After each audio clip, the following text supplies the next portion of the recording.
Okay, milking time with Art and Bri. Trying a new show here.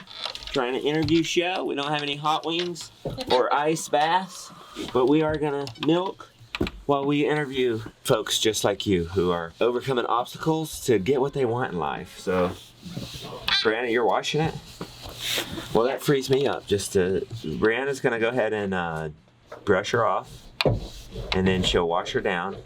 We have Art and Bri over there. For those that don't know Art and Bri, they are mine and Rebecca's longtime friends. We've known, how long we go back? 7 years. But we met you. We met you before that. Soon after we were married, so Okay. 10 years. So we've been YouTubing 4 years, so we're BFFs, friends before. Wait, we should have an acronym for that. What? BFB. Friends before YouTube. BF BBY. Friends BBYT. And we should have some hand signals for it too. Okay. This is the hand signal. You gotta be cool. They have a channel now. Y'all are not far behind us. 3.5 years. Yeah. And where they document their life's adventures. Some of it a lot of it homesteading. So tell us though what these people might not know about how each of you, real quick, Brianna and then Arthur, how did you grow up? Did you grow up homesteading? No, I grew up in a gated suburb with a country club. End of story. Unlikely to be a homesteader. Though I have to say my mom always had a garden. She still has one. Out on her deck. She has a square-foot garden. I grew up on 1/3 of an acre and doing projects like homesteading. You know, we had beehives. I had up to 20 beehives and had chickens and had a little garden. But the first time I raised really a larger animal was I started that when I was a teenager myself. Would you rate? I raised pigs first. Yeah. Pigs for everyone, Art. Yeah. Can you say it? Agree. Pigs for everyone. Yeah, definitely pigs first. It's a great project. You should do it. If you've been thinking you should do it, you should go do it. You can do such a small stuff. Hey, when you're wearing your Pigs for Everyone shirt, Yeah. what do people ask you in public? I've been asked if I know much about pigs. So this lady was asking about pet pigs and skin conditions of pet pigs, and I was kind of clueless because honestly, pigs don't really get sick very much.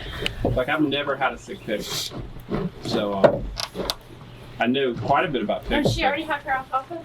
Yes, Oh, we're good. Okay. Did you just strip her? Yeah. Give us some bucket, let's milk. So, what from y'all's childhood, looking back now, would have most influenced the way you're living now? My family my brothers, I have lots of brothers, always teased me about how different I was.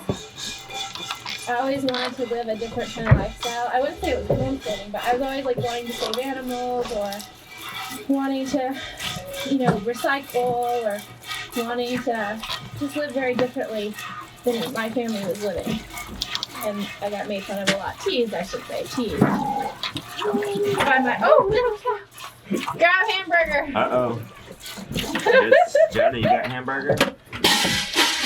You stepped in your own. You got it? It was the dirty rags. Oh, that's good. He has that. Hamburger our cat just busted in. But Arthur influenced me how we live now. Arthur's the biggest influence in his family. So tell me, Arthur, if you were the biggest influence on how y'all live now, what from your childhood sent you in that direction, if anything? I always wanted to be like an explorer, and I was always interested in survival, and I would idolize these French trappers who trapped along the Great Lakes. So I'd practice so much flint and steel and constantly be trying to make jerky and pemmican and doing projects like that. And I feel like homesteading is kind of just the natural outflow of that if you want to have a family, because it's just like much more reasonable life to do small farming projects rather than like living a canoe. It's the domestic version of the wild man. Pretty much. So. You prefer to hunt or captivate your food, farm your food? If I had a choice, I think I would raise a few pigs and eat just venison. That's actually very attractive. I like beef though. You what? I like beef a lot though. Interesting. You chose pigs first. Yeah, but if I lived Over where big. there were elk Yeah. and could take an elk every year, I think raising a couple pigs and elk would be a really ideal combo. So it sounds like all along with your marriage, you guys have been growing something, hunting or growing something. Is that right? Yes. Yeah. Okay. We And actually kind of fell in love at his hog butchering. you might be a homesteader if you fall in love with a hog butcher. Have that story ever been Yeah. on your channel? No. It's not on your channel. You gotta tell now. Everybody's Tell that story? pray tell. Okay, so at my 21st birthday, Brianna had just got back from Africa literally the day before. She was in Uganda, in Kenya. And she came to my 21st birthday. She really barely knew me. Yeah, I didn't really know you, but everyone said everyone will be there. You should come because I had been gone for months. Like not just a couple weeks. I've been gone for months. And they were like, She probably knew my name, but she came to my 21st birthday.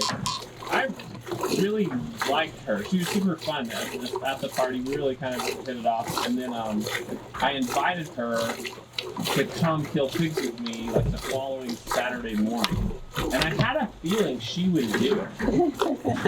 And she showed. She showed. It was freezing cold. And we killed 2 massive pigs. And she was just right in, like up to her elbows from the get-go. And I think the moment when I said, hey, this might be the girl, is when I was holding this hog head, and these were about almost 400-pound hogs. It was a huge head. I was holding it by the ear. It's all bloody. And I said, who wants to scrape the hair off this hog's head so we can try to boil it and do something with it? And she said, I'll do it. She grabbed it by the ear and took it off and sat down and worked on it. That was kind of the moment. Was this? That was the moment. I think that's what his parents actually said. True love. Oh, your parents said that's a keeper. Yeah. She passed the test. Yeah, A test. Is I that didn't know I was a taking it. test? You had multiple tests. Yeah. Unfortunately. You got through. Okay, so now we're fast forwarding. You're growing food. You're having babies. And baby. What in the world inspired you to start documenting this journey on YouTube to the world? You did. Oh! Yeah, Justin actually challenged us. So I had been YouTubing, Yeah. and you've been watching the show. Yeah, we started watching you, and we were just kind of amazed. We had never even heard of a vlog, ever. And we had no idea what that was. And Rebecca kept telling me about what you guys were doing, and I was like, I should probably watch this, be a supportive friend. Yeah. I want to be a good friend and support you guys, but I did not know what it was. So we just started watching it, and me and the kids started watching it every morning. And we were so inspired and encouraged by your vlog. Yeah, I remember Bri said the roads are vlogging, and I said, these are my words, the roads are whatting? And she said they're vlogging, and I was like, okay. What is that? Crazy. When she told me what it meant. I think we started in January maybe? Yeah. And we started in August? Yeah, but what was the inspiration there? What was the desire? What was what we had that you didn't, that you wanted from documenting your life? You guys just kept telling us that we had a really good story to tell. Every time we saw you guys, which I guess we helped you butcher a couple times that summer, and every time we saw you, you'd be like, you guys have such a good story to tell. You need to tell your story. And one huge factor, and we've never hidden this from day one. One huge factor was we wanted a stream of income that was home-based. That was from the get-go. A stream of income that was what? That was home-based. Home-based income, wasn't based on me going out for 8 or 12-hour blocks. Yeah. And disappearing. And we've been successful in that. It's had its ups and downs, and I'm still working as a nurse, but it's been a success overall. And I mean, I think we get out of it what we put into it. So when we're not producing many videos, kind of like right now, Yeah. Obviously, people are into the story and stuff, but Okay. I think it's good. It's good for us though to have an ebb and a flow with YouTube because we aren't married to it, you know. Yeah. I mean, we are committed to making videos and we enjoy it, but there's an ebb and flow to life. So, you know, Yeah. that's what we're doing right now is we're just making less videos because that's just part of what's happening in our life right now is we're hunkering down and getting through kind of a harder time and yeah. Well, it's like any job. It's when you work, you get paid, and Right. you don't. So Yeah. Yeah. So we're okay with that though. I mean, that's the beauty of YouTube for us is that we can put into it what we want, you know? yeah. When we want, and that's actually like a really beautiful thing about it. Yeah. Because it's not like a regular job where you'll get fired. You can just pick it back up when you're ready. You know, I think the biggest benefit of YouTube for me has been, and this is the most tangible piece of evidence that it's been worthwhile, is that I have spent so much time with Wilder, our youngest, Yeah. that we were buddies. We're best buddies, and I wish I could have had that more with the others. But I directly attribute that to working less as a nurse and being home with him. Definitely. And it's like a huge payoff. That's the biggest payoff. Yeah. 100%. Because we were best buddies. He loves me and I love him just like nothing. And it doesn't mean it'll over other things, but No, it's he's just we super have a attached connection. to you. Yeah, we have such a connection. He would be right here, right now. And that's not because of me, that's because of the couch. But So 3.5 years later, 4 years, whatever it's been, are you still inspired to tell your story on there that way? Honestly, telling our story is sometimes really painful. People judge us a lot right now. Arthur's obviously not as affected by that as I am, but YouTube has been extremely painful for me the last few months. And honestly, like, I have to remember, the vast majority of people who watch our channel are super supportive and encouraging to us. But for some reason, and I know this is silly, the people that are loud, there's just people who are really unkind and mean and have said some really, really harsh things to us. I think part of it is being in a vulnerable state already. Yeah, we're just super Like vulnerable we're right kind now. of like already in this vulnerable state. So it's not like there's an overwhelming number of negative comments. That's true. It's just like it's putting the challenging part is putting yourself out there when you're vulnerable and struggling in a real way, not just a mistake you made, not something small. This is like you're really struggling and then putting yourself out there then. All right. And that's more challenging. But you Well, still want to do it. let's talk about that struggle. Yeah. I didn't mean to interrupt you there. Let's talk about that struggle. We're going to have to switch these cows out soon. Are you about done, Brianna? Oh, I don't know. But yes, close. So fast. We're going to switch these cows out. So they're a family that wants to be together, has found YouTube as one way to help make that happen, but they're not alluding to some struggles. So let's get to those struggles, but let's get these cows switched out first. Okay. We're straining the milk. Arthur's shooting a vlog. Good. You started alluding to a struggle about being vulnerable. So that's the nature of your vlog, is that it's not like set up the camera, here's how we filter milk, cut out all the obstacles along the way, right? Mm-hmm. You guys are documenting real life. Yeah, we do. It's real. Which can be really hard sometimes. Let's switch it, Brandon. Oh yeah, ready, set, go. From the beginning, we didn't have a lot of stuff to show, technical homesteading stuff, and we said, hey, we're going to tell our story. And I guess along the way, I mean, it was by necessity originally, but along the way we've realized, I think that's actually really beneficial for real people who are watching our vlog. Like, people have told us, like, it's really encouraging actually to see things that are real and hear your story. And I think that's like the power of telling your story is, to me, more valuable than the technical stuff. Yeah, I mean, I think it depends on what the viewer, it depends on the viewer what's more valuable. Yeah. But I think we find a lot of value in telling the story. Good and bad? Yeah, the bad's been a struggle for me lately. Was it all, but so lately it wasn't always a struggle? No, I'd say the first year it was hard because you didn't expect the bad comments. And so it was, Yeah. I likened it to walking down the street and you're just like smiling at everyone and then someone punches you in the face and you like didn't expect it. But then we started to realize, like, okay, like this is gonna happen. Like, so we got used to the fact that it would be there and it didn't affect us anymore. But then the last few months has been really hard for me, for sure.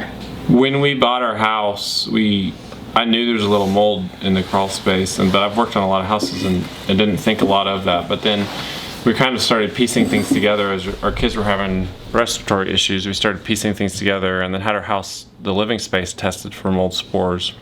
We found out there's a bunch of mold spores, like way more than there should be in our living space, filtering through from below the house, coming out of the walls. We don't actually even know where it all is, and we decided we had to move out of the house.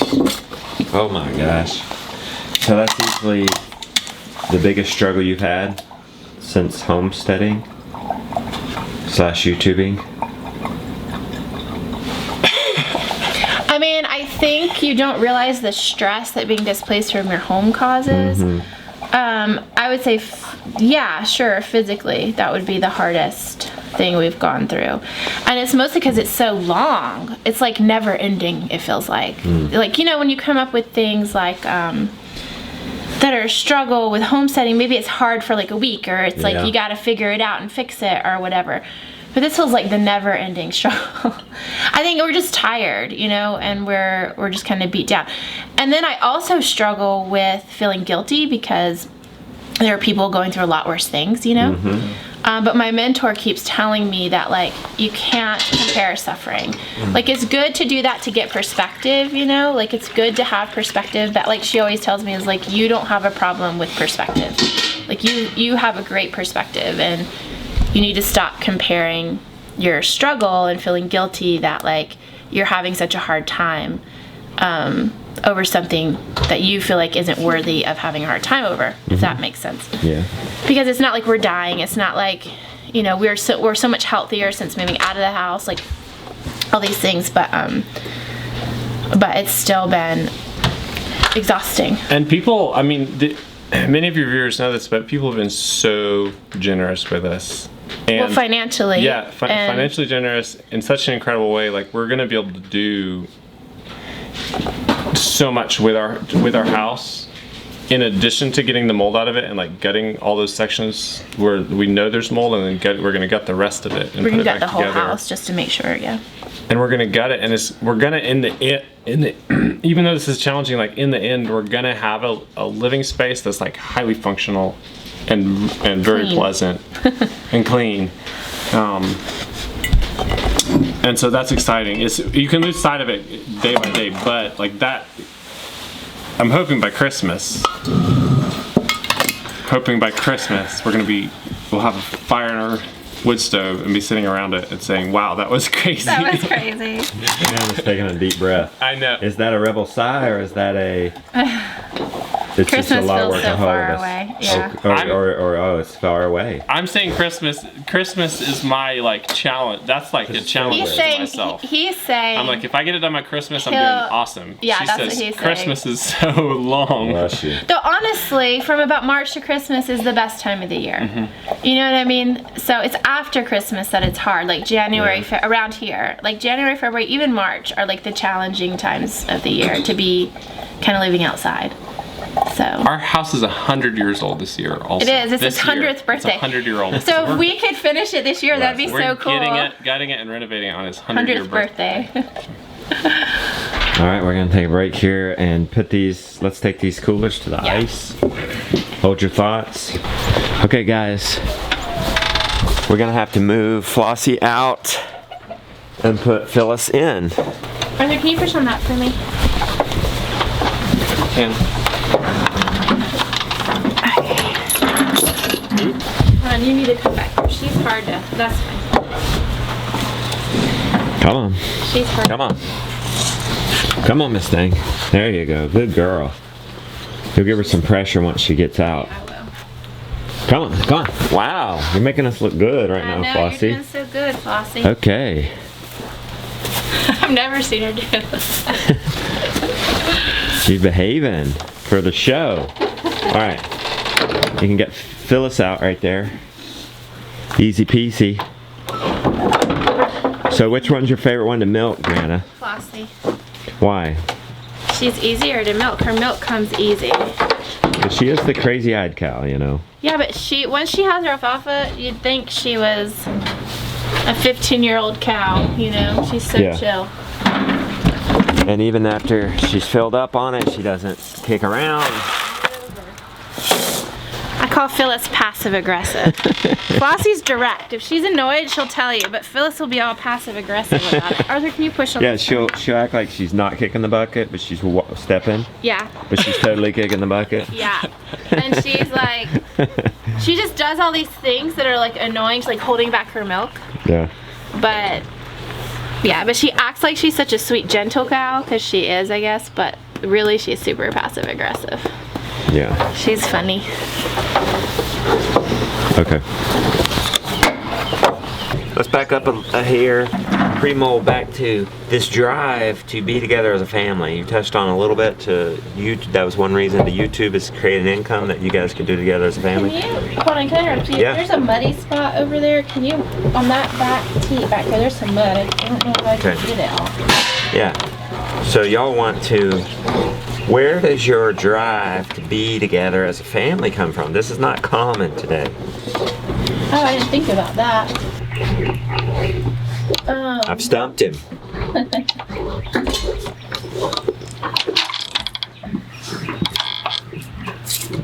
I think my biggest motivating factor in how we interact as a family is my developing belief that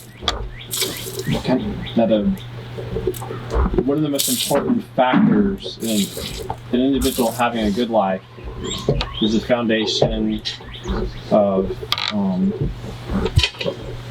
confidence. Well, I can tell you what it is for me. But I can't watch the bucket, so you're gonna have to grab it if you can.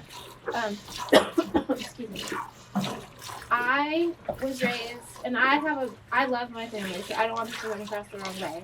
And I love my mom, but I was raised very typical American, like, you know, daycare from the time I was a baby. Parents both worked. Well, my parents were actually divorced, but and then you know, straight into school, straight into after school activities. So that, you know, I would be gone from the home, my brothers and I would be gone from the home from like 7 in the morning till 6 at night. That was very normal. And then on the weekends, we did lots of activities, you know. And I actually remember having a great childhood, you know what I mean? Mm-hmm. I don't like feel scarred by that or anything. But when I would think about, you know, a family and raising a family, I just realized that, like, I wanted to be with my kids more than that. And then definitely once I had children, I was like, no one besides me is ever watching this child. Aw. You know what I mean? I mean, obviously I've loosened up on that some, but right after I had Grace, I was like, she's never leaving my sight. So yeah, I think I just wanted it to be different than my growing up. I wanted to be more involved in my kids' lives. And I mean, I feel kind of privileged though, you know, like I realize that not everyone can afford to have a spouse at home. And we've made a lot of frugal decisions, and we've made a lot of sacrifices to keep me at home. I mean, they're not hard sacrifices, but like we're just frugal. We're careful with our money so that I can stay home. We don't buy new cars. We don't go out to eat really, hardly ever. We don't, just things like that. And I think like, for me though, to take it a step further, Arthur being home, I just realized, especially after we had a few boys, that like they really need him around. Because when they're little, I can really provide for their needs, but I do feel like they have needs that I just can't meet as their mother. And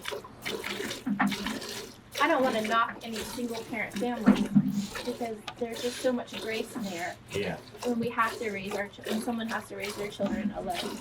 But for our family, I could just see that my boys needed their dad. Yeah. So that was a huge impetus for us to find a second from home income so that he could, because he was working way more than, he was working overtime every week so that I could stay home.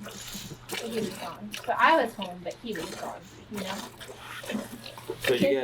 So you guys were, you're moving in that direction to bring both of you home eventually.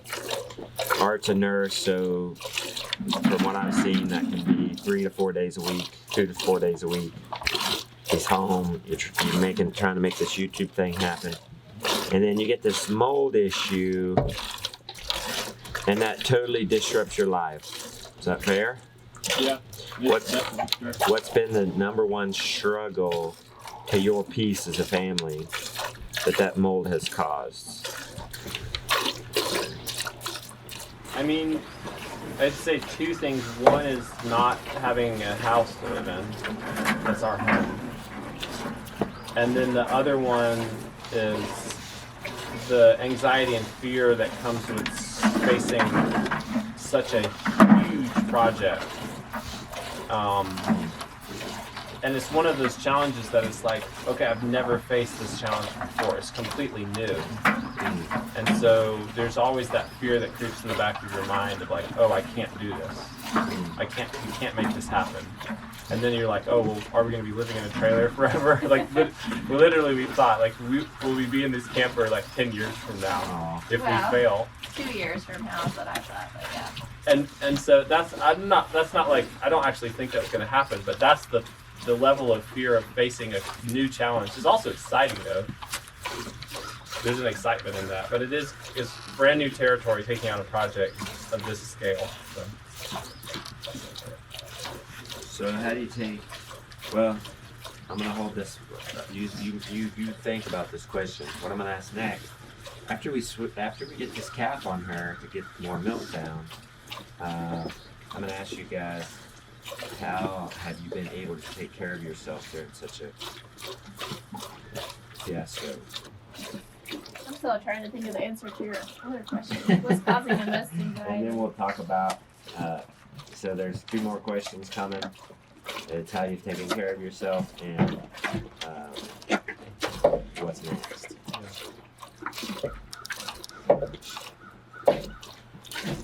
I'm built my side. What about you, Brianna? I'm always takes me longer.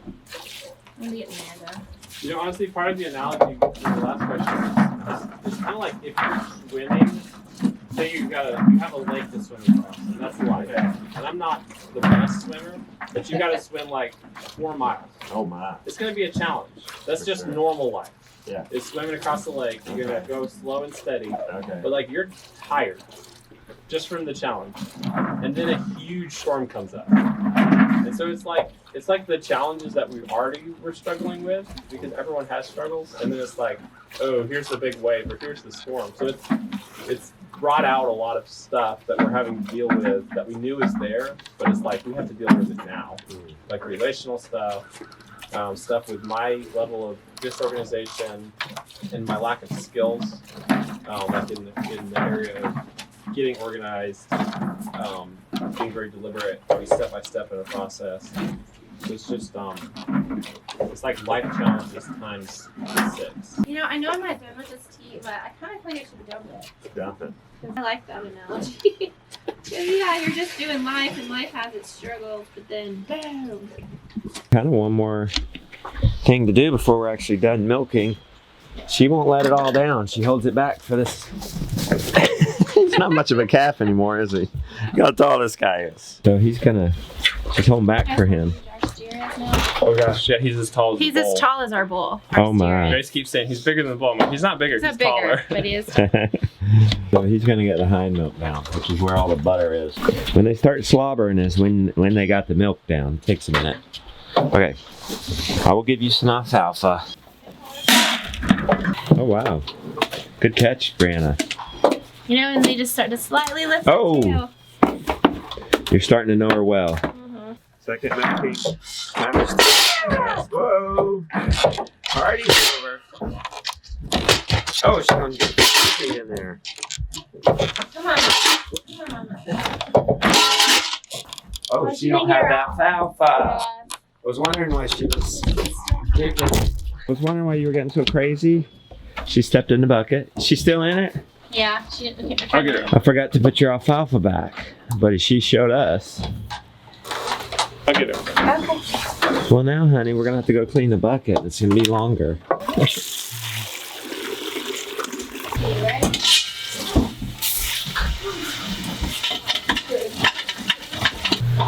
We lost one. Art. Are you saying I'm gonna have to milk? It's up to you, buddy. The ladies have found themselves a fire. Has a banana shell. All right, we're almost done, right? Yeah, we are. Hey, Art, why aren't you milking? So Bri loves milking. True servant. True It's a gift to servant. my wife. Aw. How have you guys been able to take care of yourself? I mean, you get mold. You got to get sick from that. Did you guys get sick? Yeah, so it seems like now after months of being out of the house that Brighton and myself were the ones that were the most sick. The other kids had some things that cleared up right away. But Brighton and myself, we had cleared up pretty quickly. I mean, some people go have to spend thousands and thousands of dollars on doctors to get healed from mold exposure. Yeah. And who knows, we may have to end up going down that path. But for right now, we're just doing so much better. So you get mold. You're sick a little bit from that. It sounds like. Then you move. You have to move your family of 7 into a camper. How are you taking care of yourselves, your marriage, and your relationship with your children? So when we were in the camper, I got us a gym membership, which sounds kind of silly, but I just figured it would get me and the kids out of the house. I also started doing a lot more activities outside of the home. Like sign the kids up for a sport and some other things, and then we were just having like weekly hiking dates with people. I don't know, all that stuff was really helping me a lot. Just to have all those outdoor or like outside the camper activities, places to go and get out of the camper. And then around Christmas, I found out that I was losing my vision in one of my eyes, and I kind of just felt defeated for a little while after that. So that's whenever we came to stay here. It's kind of like the swimming in the lake analogy. Like you might have been practicing your strokes and like getting your swimming down, but then you realize, oh wow, like I have to get really better at this or we're gonna drown now. Okay. And I don't mean to be dramatic, but it's like this is where a lot of people like have really huge challenges where their marriages fall apart, where they like fall into addiction. I'm not saying like any of that would happen to us, but this is where it happens. Is you have these huge life events that throw you off. And like I see so many of my patients, I've seen patients many times who like living on the street on drugs, and they'll tell me the story of the life they previously had, and like they had a great life. Oh wow. Think about that. I mean, like a guy who's like had a wonderful family, a great job, he was doing awesome, and then 5 years later he's living under a bridge. And so that's like why it's so important to know how to take care of yourself even in the good times. I also signed us up for marriage counseling. Aw. So That's not new. That's we re-signed up. I just felt like we Good. needed to have that right now. Good. It's we didn't go for like 2 months, and we definitely need to be going. So it's just helpful in so many ways. So what advice would you give to somebody who's in the storm? Struggling, and now a storm has been thrown upon them. I think what we've realized is that like I'm the kind of person that wants to just like get it done and like push through and be super strong and have like no emotion about it. And yet this storm has actually really broken me to where I can't be strong. I'm like super weak, and I feel so ashamed about that. And so I think like for us, what we've come to realize is that we have to do what's best for our family right now and take care of ourselves, and really believe and trust that this will all work out in God's timing. And that has all been super hard for me. So I'm not saying any of that's easy, because that's all like every day I'm struggling with all that. But I would say prioritize self-awareness and self-care so that you can do the things you need to do every day and love the people around you without lashing out at them or abandoning them. Thank you. Are we done, Brianna? yeah. Thank you. That's good. Thank you guys for sharing so much. We're going to ask what next as we strain the milk. How about that? Sounds great. So let's get that milk up there. The boys will get the calves out.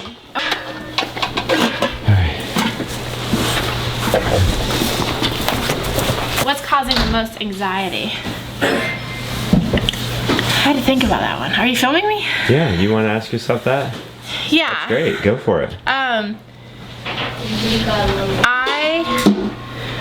really, how do I say this? I really do well with like accomplishment, and I feel like we were on the cusp of so many accomplishments, and then we failed because of our house, and we kind of got thrown backwards even.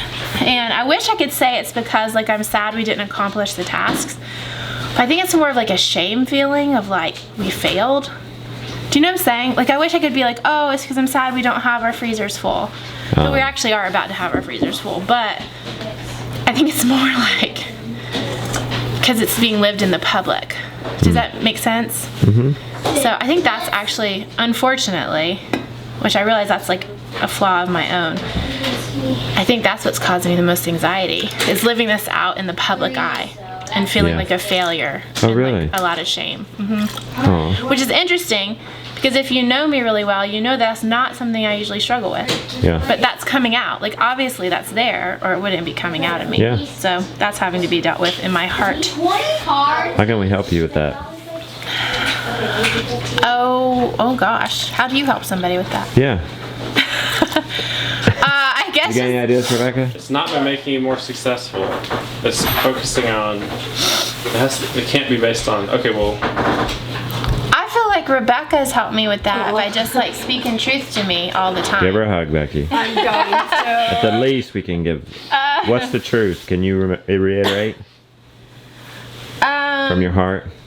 It's just that there is no shame in this. Like, life throws you curveballs and there's nothing you can do about it. I mean, you guys had no idea that this was what was going to happen when you bought that house. Yeah. And like, you can't, there's no shame in it. Like, hindsight's 2020. Like, looking back, I'm like, oh, you know, maybe we could have had the mold test done prior to buying the house, but like you didn't even know about mold. Like, you know We what I really mean? didn't have any clue about No, mold. like you don't. And it's just like with Justin's root canal that he had that brought on his Lyme disease. Like, had we known, like after he had the root canal, like 6 months after, I read an article about root canals and how they can allow bacteria to harbor and stuff. And I was like, oh. And then he got sick, and then it was kind of like, oh no.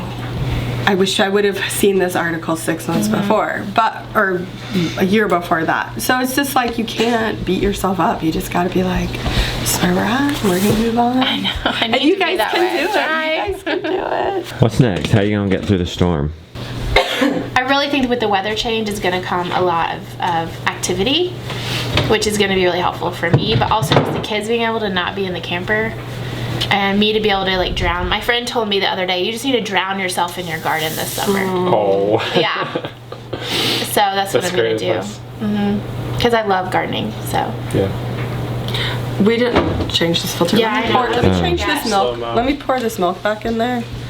And then, So the filter's getting clogged. Oh, and well, Fluffy. it's just a piece of paper. Yeah. We're asking a lot out of a So that's good. Get buried in the garden. You know, Bill Mollison said the answer to the world's problems start in the garden. Yeah. Something along that line. Yeah, I think I really think the change of weather is going to bring so much relief. Because with the change of weather it's gonna come like actually working on the house. So Yeah. I don't know. I mean I wanna say like trusting God and this and that, but like I really think that like we do trust God. But the things that we're experiencing are real. And I also think God knows that. And he's like faithful to like be there for us, but that doesn't mean that this doesn't suck on like in every way. So like I feel like a more practical answer, not that trusting God isn't practical, but I feel like when people say, oh, just trust God, you're leaving people with like nothing to hold on to. Like, what do you mean trust God? What do you mean follow God? And I don't want to do that. Yeah. So, because I do trust God and I do follow God and I do believe that he is good and faithful. But I think that he's good and faithful in that this is all going to work out in his timing. And he's good and faithful in that he gave us you guys as friends, right? Like that's God's goodness and faithfulness to us. It doesn't mean, and he's good and faithful in that, you know, he blessed our YouTube channel and therefore like people generously gave to us. And he's good and faithful in that like spring is right around the corner. And he's good and faithful in that Arthur knows how to do most of the work that needs to be done to our home. But in the midst of all the goodness and faithfulness, it's still hard to wait. And it's still hard to have all this anxiety and fear, you know, and external pressures too. so many external pressures. And it's hard to do this in front of other people's lives. Like if this had happened to you and you didn't have a YouTube channel, it would still be difficult or whatever, Yeah. but it wouldn't be this difficult. I'm wondering why it's filtering. So You'd feel less pressure. She had some shedding. Okay. Thank you guys so much for coming on the show.